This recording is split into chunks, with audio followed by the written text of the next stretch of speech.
جو ساتھی سنتوں سے فارغ ہو چکے ہیں وہ اپنی سب کو مکمل کر دیں۔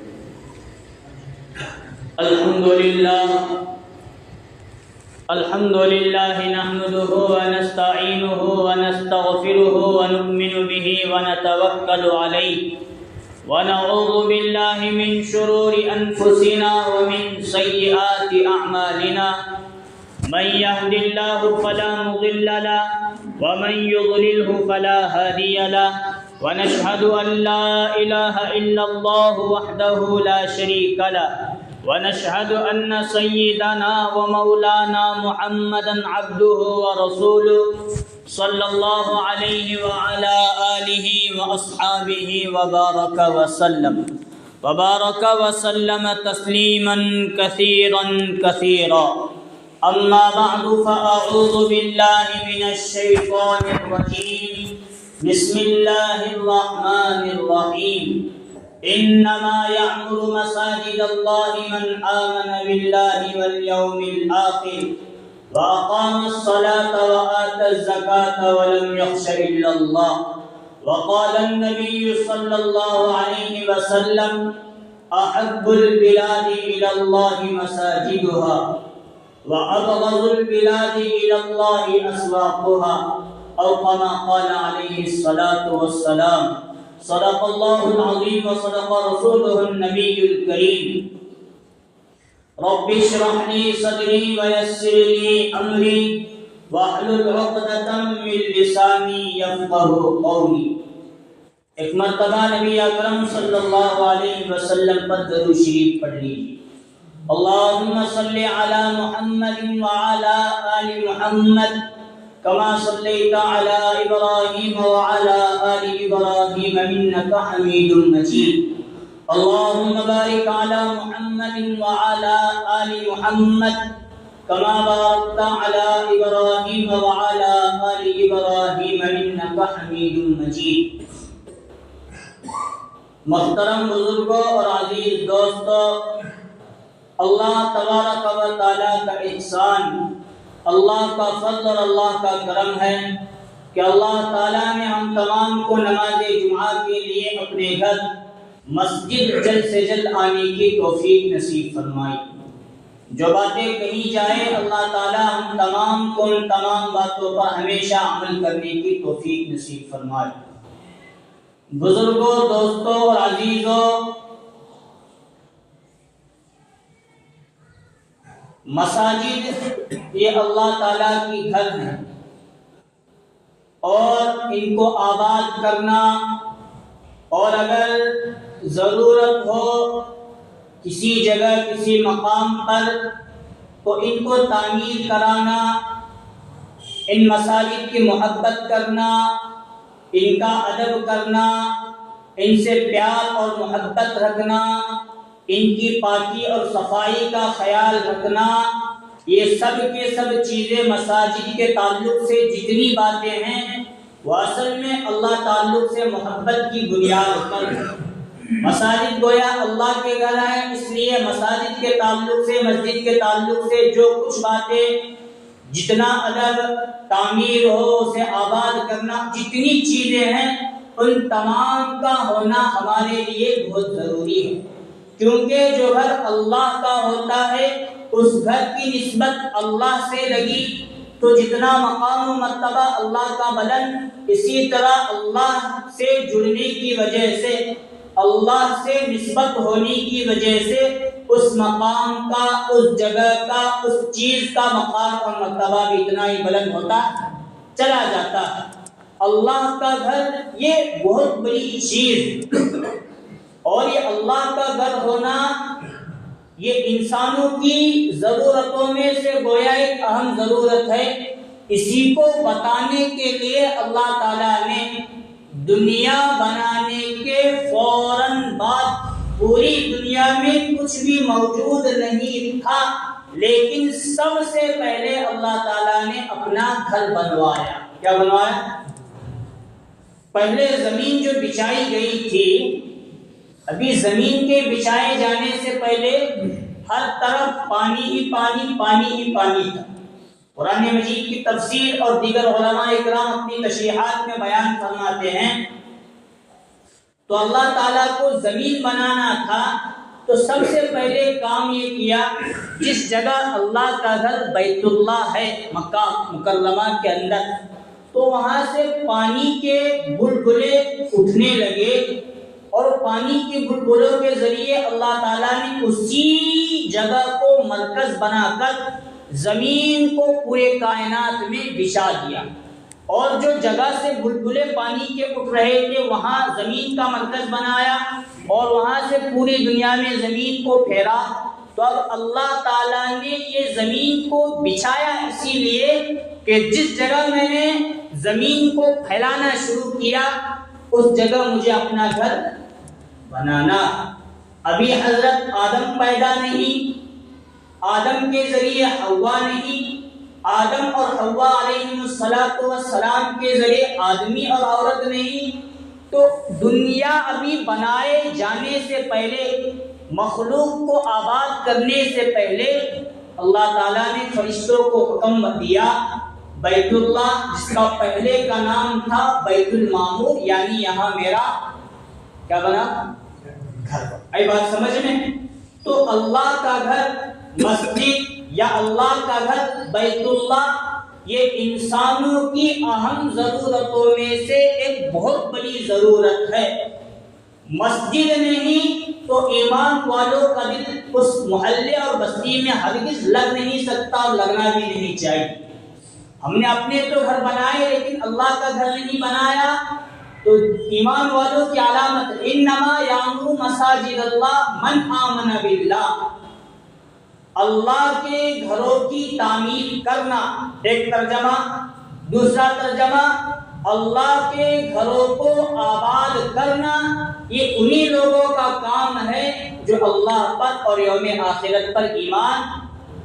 گویا ایمان کا تعلق مسجد سے اور مسجد کی محبت اور مسجد کی آبادی کے ساتھ۔ تو میں یہاں تک آنے کے لیے بیت اللہ سے آتا ہوں، تو سب سے پہلے روئے زمین پر زمین بچھائے جانے کے بعد سب سے پہلا جو گھر بنایا گیا وہ اللہ تعالیٰ کا گھر بیت اللہ بنایا گیا۔ اس کے بعد جا کر بیت اللہ سے لے کر مکہ سے لے کر کسی اور جگہ آبادی بڑھتی چلی گئی۔ طوفان نوح کے اندر وہ پورا کا پورا بیت اللہ ڈھایا بھی گیا اور اسے آسمانوں پر اٹھا لیا گیا۔ حضرت ابراہیم علیہ السلام کا جب دور آیا تو بی بی ہاجرہ اور حضرت اسماعیل کو وہاں بیابا جنگل مکہ مکرمہ کے اندر پہاڑی علاقے میں بھیجا۔ آگے اللہ نے فرمایا وَإِذْ يَرْفَعُ إِبْرَاهِيمُ الْقَوَاعِدَ مِنَ الْبَيْتِ وَإِسْمَاعِيلُ، حضرت ابراہیم اور ادھر حضرت اسماعیل بیت اللہ کی تعمیر کر رہے تھے۔ گویا یہاں یہ بھی بتایا کہ بیت اللہ یعنی اللہ کا گھر، مسجد یہ اتنا اونچا مقام اور مرتبہ والی چیز ہے کہ ابراہیم خلیل اللہ، اسماعیل ذبیح اللہ جیسے عظیم الشان دو بڑے بڑے انبیاء کو پھر سے بیت اللہ کو آباد کرنے اور پھر سے بیت اللہ کو بنانے کا کام گویا تو نبیوں اور انبیاء علیہ السلام کے ذریعے لیا گیا۔ اب جو بیت اللہ ہمیں نظر آ رہا ہے وہ حضرت ابراہیم علیہ السلام کے بنائے ہوئے ہے یا ان کے بنائے ہوئے طرز اور طور پر گویا بیت اللہ آج تعمیر۔ اب نبی اکرم صلی اللہ علیہ وسلم کا دور سنیے۔ کعبۃ اللہ کے اندر مکہ مکرمہ کے اندر بہت سارے بت تھے۔ گویا حضور صلی اللہ علیہ وسلم نے دعوت و تبلیغ اور دینی محنت کے ذریعے کام کیا کہ اب پھر سے جس بیت اللہ کے اندر 360 سے زیادہ بت رکھے گئے ہیں، بیت اللہ کے اندر یہ بت، بیت اللہ کے اطراف طواف کی جگہ ہے وہاں بت، اس کو مجھے ختم کرنا اور پھر سے بیت اللہ کا طواف کرنا، بیت اللہ کے اطراف میں اللہ کے بندوں کو جمع کر پھر اللہ کی عبادت کرنا جو طور و طریقہ ہے۔ گویا نبی اکرم صلی اللہ علیہ وسلم نے مکہ کی 13 سالہ زندگی اس پر محنت کی، دین کی محنت، دعوت کے ذریعے لوگوں کو مسلمان کرانا ہے، پھر بیت اللہ اللہ کا گھر ہے، اس کو مجھے آباد کرانا ہے۔ لیکن مکہ کی چودراہٹ ابو جہل کے ہاتھ میں، ابو لہب کے ہاتھ میں، عتبہ شیبہ بڑے بڑے کفار و مشرکین وہاں کے متولیان اور سیکرٹری تھے، وہ مسلمان نہیں تھے۔ اب وہ لوگ نبی اکرم صلی اللہ علیہ وسلم کو بیت اللہ کے ارد گرد اگر سجدہ بھی کرتے دیکھ لیتے تھے تو تاریخ اور سیرت کی کتابوں کے اندر لکھا ہے نبی صلی اللہ علیہ وسلم نے وہاں نماز پڑھی تو وہاں کفار و مشرکین نے مشورہ کیا کہ جا کر جب یہ سجدے میں جائیں گے ان پر اونٹ کی اوجری ڈال دیں، اور طرح طرح سے گویا صحابہ نبی اکرم صلی اللہ علیہ وسلم کو بیت اللہ کی آبادی کا موقع انہوں نے نہیں دیا، پھر سے اللہ کے گھر کو آباد کرنے کا موقع نہیں دیا۔ ہجرت کرتے نبی اکرم صلی اللہ علیہ وسلم مکہ سے کہاں چلے گئے؟ مدینہ منورہ چلے گئے۔ مدینہ منورہ جانے سے پہلے قبا نامی ایک بستی ہے، وہاں غالباً نبی صلی اللہ علیہ وسلم نے 15 دن کا قیام فرمایا۔ کتنا؟ 15 دن۔ ہجرت کے لیے تو نکلے ہیں مکہ سے، پھر غار حرا میں یا غار ثور میں 3 دن قیام فرمایا کفار و مشرکین تلاش میں، پھر وہاں سے نکلے مدینہ جانے کے لیے۔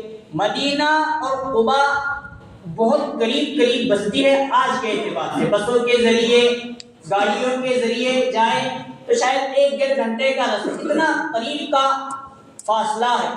لیکن نبی صلی اللہ علیہ وسلم کا منشا کیا تھا اسے سمجھیے۔ مدینہ جب اتنا قریب ہے پھر بھی مدینہ جانے سے پہلے ہجرت کے موقع پر قبا بستی میں حضور صلی اللہ علیہ وسلم نے 15 دن کا قیام فرمایا۔ اب یہاں مسجد قبا کی بنیاد انہیں 15 دنوں کے اندر نبی اکرم صلی اللہ علیہ وسلم نے رکھی۔ گویا مدینہ میں مسجد نبوی پہلی مسجد نہیں، پہلی مسجد اسلام کی کون سی؟ مسجد قبا۔ قبا میں پڑاؤ ڈالا، وہاں 15 دن کا قیام کر کے نبی اکرم صلی اللہ علیہ وسلم نے قبا مسجد قبا وہاں بنوائی، اور وہاں چاہتے 1 دن کا کام تھا، بنیاد رکھی۔ مسجد ایسے عالیشان مسجد 15 دن کے اندر بھی تعمیر نہیں ہوتی۔ پہلے مسجدیں جو بنائی جاتی تھی صحابہ اور حضور کے دور میں جنگوں کے موقع پر، جو جگہ ہوتی تھی اس جگہ کو پاک صاف کیا جاتا تھا، پھر ایک مصلی کی طرح ایک آگے کے جگہ بنائی جاتی تھی اور پیچھے ایسی خالی جگہ رہتی تھی۔ اب اپنی حیثیت کے اعتبار سے کسی نے کھمبے گاڑے، پھر اپنی حیثیت ہو تو اس کے اوپر چھت کے طور پر وہ اونٹ کے کھجوروں کے درخت کے ٹہنیاں اس پر ڈالی، اب یہ کیا تیار ہو گئی؟ مسجد۔ یہ کام بھی اس دور میں 15 دن بھی حضور سے ہونا، صحابہ سے ہونا یا قبا والوں سے ہونا بڑا مشکل کام۔ جو بنیاد غالباً رکھی گئی تھی وہ اس طرح رکھی گئی تھی، مسجد کے لیے جگہ دی کی گئی، اس کی صاف صفائی کی گئی، اس کے کنکر کو اوپر نیچے کیا گیا، مصلی کی ایک جگہ بنائی، اور ہو سکے تو کھمبے وغیرہ گاڑے گئے، اور چھت مسجد نبوی کے کئی سالوں تک چھت نہیں تھی تو قبا کی کہاں کی بات ہوگی۔ اس طرح کی مسجد تعمیر کرتے 1 دن کے اندر یہ کام ہو سکتا، 2 دن کے اندر، 3 دن کے اندر، لیکن قیام حضور نے 15 دن کا کیا۔ کیوں؟ قبا بستی میں اصل میں کہنا یہ ہے مسجد کی بنیاد حضور نے وہاں ڈالی، اب اس کو آباد کرنے کی محنت گویا باقی دنوں میں رہ کر نبی صلی اللہ علیہ وسلم نے کیا، اور سب سے پہلا جمعہ مسجد قبا کے اندر نبی اکرم صلی اللہ علیہ وسلم نے ادا فرمایا۔ آئی بات سمجھ میں؟ سب سے پہلی مسجد اسلام کی کون سی؟ مسجد قبا۔ سب سے پہلے مسجد اسلام کی مسجد قبا۔ اب وہاں سے نبی اکرم صلی اللہ علیہ وسلم ہجرت کے لیے مدینہ منورہ تشریف لے گئے۔ مدینہ میں حضور کی انٹری اور حضور کی آمد تشریف آوری جیسا ہی ہوا تو ایک گویا پورے کے پورے صحابہ کرام مدینہ کے وہ سب کے سب قطار در قطار حضور کا استقبال اور انتظار میں کھڑے ہو گئے۔ ملاقات ہوئی حضرت ابو بکر سے، حضور صلی اللہ علیہ وسلم سے۔ اب ہر شخص یہ چاہتا تھا کہ نبی صلی اللہ علیہ وسلم میرے گھر میں آئے اور میرے گھر کو اپنا ٹھکانہ بنا لے۔ نبی صلی اللہ علیہ وسلم نے فرمایا میرے اونٹنی کو چھوڑ دو، وہ جس جگہ جائے گی وہیں جا کر میرا گھر ہوگا، اسی جگہ مجھے رہنے کی اللہ کی طرف سے اجازت مل رہی۔ اب اونٹنی کی نکیر چھوڑ دی گئی۔ وہ جاتے جاتے جاتے جاتے حضرت ابو ایوب انصاری رضی اللہ عنہ کے مکان پر وہاں جا کر گویا حضرت ابو انصاری رضی اللہ عنہ نے ان کا کھجاوا اتارا اور اپنے گھر کے اندر حضور کا سامان لا کر، اب سب سے پہلا کام حضور کا کیا تھا؟ حضور کی کتنی بیویاں؟ بولو۔ 10 بیویاں۔ ہجرت سے پہلے حضرت خدیجہ کا انتقال مدینہ مکہ مکرمہ کے اندر ہوا تھا۔ اب ایک بیوی تھی حضرت عائشہ رضی اللہ عنہا، یا اور ایک روایت اور ایک بیوی تھی حضرت ام سلمہ یا کسی اور، کوئی 2 نکاح ہو چکے تھی یا ایک نکاح ہو چکا تھا۔ اور اپنے لیے گھر کا انتظام کرنا تھا کیا نہیں تھا؟ یہ اہم ضرورت، یہ ضرورتوں میں سے ایک اہم ضرورت۔ وہاں تو میرا مکہ میں گھر، وہاں بیوی کے لیے بچوں کے لیے قیام ایسا ویسا، لیکن یہاں ابھی کچھ بھی نہیں، لیکن گھر ابو ایوب انصاری نے دیا، وہ تو مجھے دیا لیکن میری بیوی کے لیے۔ لیکن نبی صلی اللہ علیہ وسلم نے اپنی بیوی، اپنے لیے، اپنے بیٹیوں کے لیے، بیٹوں کے لیے اپنی جائیداد بنانے کا کچھ نہیں سوچا۔ سب سے پہلا وہاں اترنے کے بعد مشورہ یہ کیا، اس جگہ ہم لوگوں کو اللہ کا گھر مسجد بنانا ہے۔ کیا بنانا ہے؟ یہ مسجد کی اہمیت کو ذرا سمجھو۔ کیا میں کہنا چاہتا ہوں، آج دسمبر کی 5 تاریخ، کل 6 دسمبر، بس میں یہ کہنا چاہیے کھل کر، لیکن کھلے بغیر کہہ کر ایک حق ادا کرنے کی میں بھی کوشش کر دیتا ہوں۔ مسجد کی اہمیت اسلام میں اللہ کے نزدیک، نبی کے نزدیک، ہم مسلمانوں کے نزدیک بھی بڑی ہونی چاہیے۔ سب سے پہلے قباء میں حضور نے مسجد کی بنیاد، پھر مدینہ آنے کے بعد مسجد نبی صلی اللہ علیہ وسلم کی بنیاد، اور بنیاد بھی ایسی رکھی گئی، حضرت ابو ایوب انصاری کے مکان کے قریب ہی ایک جگہ خالی پڑی ہوئی، وہ جگہ حضور کو مسجد کے تعلق سے بڑی پسند آئی، تو حضور صلی اللہ علیہ وسلم نے بات کی، تو ایک صحابی کے ماتحتی میں 2 یتیم بچے تھے، وہ ان کی جگہ تھی۔ صحابی نے کہہ دیا ہے اللہ کے رسول، یہ بچے میری کفالت میں ہیں، میرے ماتحتی میں ہیں، گویا ان بچوں کا مالک میں، تو زمین ہے ان بچوں کی، لیکن جو میں بولوں گا یہ بچے وہ سنیں گے۔ لے لیجیے، آپ کو مسجد کے لیے جگہ چاہیے، مسجد کے لیے جگہ لے لیجیے۔ حضور نے فرمایا یہ مال تمہارا نہیں، کن کا ہے؟ یتیم بچوں کا ہے۔ کل چل کر مجھے نہ کوئی یہ نہ کہے کہ یتیم بچوں کی جگہ پر قبضہ کر کے مسجد نبوی کی بنیاد، اس لیے میں پسند نہیں کروں گا، یہ یتیم بچوں کا حق دیا جائے گا، پھر اس جگہ مسجد کی تعمیر کی جائے گی۔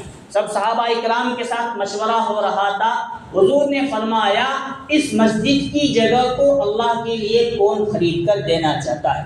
حضرت ابو بکر نے اپنا مال پیش کیا، اللہ کے رسول میں خریدنا چاہتا ہوں۔ حضور نے لبیک کہا، مال دیا گیا۔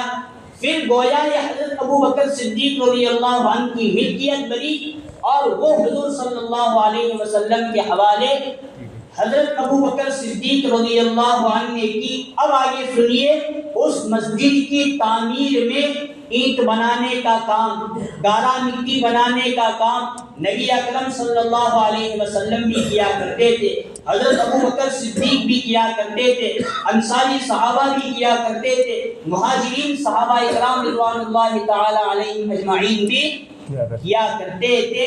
مسجد بنانا، پھر مسجد کو آباد کرنا، گویا یہ انبیاء علیہم السلام کا ایک شیوا، اور صحابہ اکرام جیسی مقدس جماعت کا بھی ایک اہم شیوا رہا ہے۔ تو ہم لوگوں کو بھی مساجد سے محبت کسی جگہ مسجد کی ضرورت ہے تو اس کو تعمیر کرانے کے لیے اپنا پیسہ لگانا، یہ ہم لوگوں کے اندر فکر رہنا چاہیے۔ مسجد بن چکی ہے تو اس کو آباد کس طرح کرنا ہے، اس کو ویران ہونے سے بچانا کس طرح ہے۔ اگر ہم لوگ ان چیزوں کو چھوڑ دیں گے تو آج ملک کے حالات یہ بنے ہیں کہ آج کی آپ آخری تاریخ کی 5 دسمبر کا کیا تو امید پورٹل، اس کے اندر اگر مساجد نوٹ نہ کیے جائے تو وہ مساجد ہو، مدارس ہو، وقت کی چیزیں ہو، تمام کی تمام چیزیں گرا دی۔ میں آپ کو ایک بات بتاؤں کہ ہم مسلمان جہاں کمزور پڑتے ہیں باطل کی طاقت وہیں پر لگنا شروع ہوتی ہے۔ اب تک کنواں کا مدرسہ بہت بڑا مدرسہ، ہمارا غلام احمد عثمانی نے ان کے بارے میں سنا ہے 30,000 سے زیادہ ایک مدرسے کی شاخ، 30,000 مدارس بنائے اور 30,000 کالج بھی وہ لوگ وہ بنا کر چلے گئے۔ لیکن وہ گئے، یہ مسئلہ آیا، ابھی ایک ہفتہ 15 دن سے ہم دیکھ رہے تھے کہ پولیس ہر روز صبح بھی آنا شام بھی آنا، صبح آنا شام آنا، بچوں کا آدھار کارڈ لاؤ، ریشن کارڈ لاؤ، یہ کارڈ لاؤ، وہ کارڈ لاؤ۔ گویا جہاں ہم مسلمان کمزور پڑتے ہیں وہی باطل کی۔ اس لیے مساجد اللہ کے گھر ہیں، ہم لوگ اپنے گھروں کو بنا کر اس کو آباد کریں گے اور عیش و عشرت کے ساتھ رہیں گے، اور مساجد کے اندر ہم نماز پڑھنے کے لیے، تلاوت قرآن کے لیے نہیں آتے رہیں گے، باطل کا نشانہ پھر مسجدوں کی طرف ہو جائے گا۔ صرف میں ان کی طرف نہیں جانا چاہتا، میں اپنی قوم کو یہ بتانا چاہتا ہوں مساجد اللہ کے گھر یہ بہت ضروری چیز ہے، بنی بنائی ہمیں ملی ہے، تو اب ان کی اہمیت، ان سے محبت کرتے ہوئے ان کو آباد کرنا ہم تمام مسلمانوں کی ایک بہت بڑی ذمہ داری ہے۔ اور مساجد اور ایمان یہ اس کا بہت بڑا گہرا ربط ہے۔ خود قرآن میں اللہ فرماتا ہے انما یعمر مساجد اللہ، مساجد اللہ کے گھر ہیں، ان کو آباد کرنے کا کام انہی لوگوں کا ہے جو اللہ پر ایمان رکھتے ہیں۔ اس کا الٹا کیا نکلتا ہے؟ جو لوگ مساجد کو آباد نہیں کرتے گویا وہ ایمان والے، کتنی بڑی اہم بات سمجھنے کی بات۔ مساجد سے محبت، ان سے دل لگی، ان کو آباد کرنا کیا ہے؟ 24 گھنٹے آپ کے ہاتھ پڑھنا نہیں، 5 وقت اذانیں ہو رہی ہے، جیسی ہی اذان ہو جائے مساجد کو آنا، نمازیں پڑھنا، قرآن مجید کی تلاوت کرنا، ذکر و اذکار کرنا، جماعتوں کا آنا، پھر یہاں سے جماعتیں جانا، یہی کام ہے مساجد کو آباد کرنا۔ کوئی اور نئی چیز نہیں کہ مسجد آباد کرنا کوئی اور چیز آ جائے گی آپ کو یہاں چلنا پڑنے ہو، یہی چیز ہم بار بار مسجد آتے جاتے رہیں گے، مساجد کا حق ادا ہوگا۔ ورنہ ہم نے اپنے بزرگوں سے سنا، پڑھا بھی ہے، جو مسجد ویران ہو جاتی ہے سب سے پہلے ویران کرنے والے محلے کو بد دعا دیتی ہے، اور ویران مسجد کی بد دعا بہت خطرناک لگ جاتی ہے، اور وہاں کی نسلیں تباہ اور برباد ہونا بھی شروع ہو جاتی ہے۔ نبی اکرم صلی اللہ علیہ وسلم نے فرمایا احب البلاد الی اللہ مساجدها، اللہ تعالیٰ کو سب سے زیادہ پسند اور محبوب چیزیں یہ اللہ تعالیٰ کے گھر مساجد ہیں۔ وَأَبْغَضُ الْبِلَادِ إِلَى اللَّهِ أَسْوَاقُهَا، اور اللہ تعالیٰ کو زمین کی سب سے بری اور ناپسند چیز وہ بازار ہے۔ لیکن آج حالت یہ بنی ہم بازار کو آباد کرنے کو فخر محسوس کرتے ہیں اور مساجد کو ویران کرنے میں ہمیں اچھا۔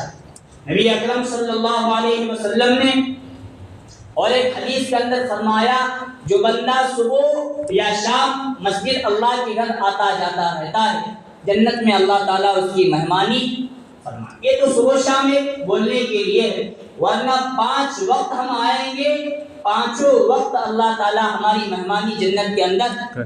ہمارا کوئی مہمان آیا تو چٹنی روٹی کھلا کو لگا دیتے ہیں، اس کے لیے اچھی غذائیں بنا اس کا اکرام کرتے، اس کی مہمانی کا پورا حق، اگر انہیں 3 دن کیا زیادہ بھی رہا تو حق ادا کرنے کی ہم لوگ کوشش کریں۔ وہ تو رب العالمین ہے، مساجد کی محبت کی بنا پر وہ جنت میں کیا کیا دیں گے کیا کیا نہیں دیں گے وہ بتانا بڑا مشکل تھا۔ میں اکثر ایک واقعہ مساجد کے تعلق سے بیان کرتے ہوئے کہتا ہوں، ہارون رشید نے اپنے خرچے پر ایک مسجد بنوائی اور اعلان کیا کہ 1 روپیہ کوئی اور شخص اس میں نہیں لگائے۔ ایک مزدور وہاں سے جا رہا تھا، اس نے دیکھا کہ گارا، اینٹ، مٹی وغیرہ ڈالنے کے لیے ایک بکیٹ نہیں ہے، اور جو کام کرنے والے مزدور ہیں ان کو بکیٹ کی ضرورت ہے۔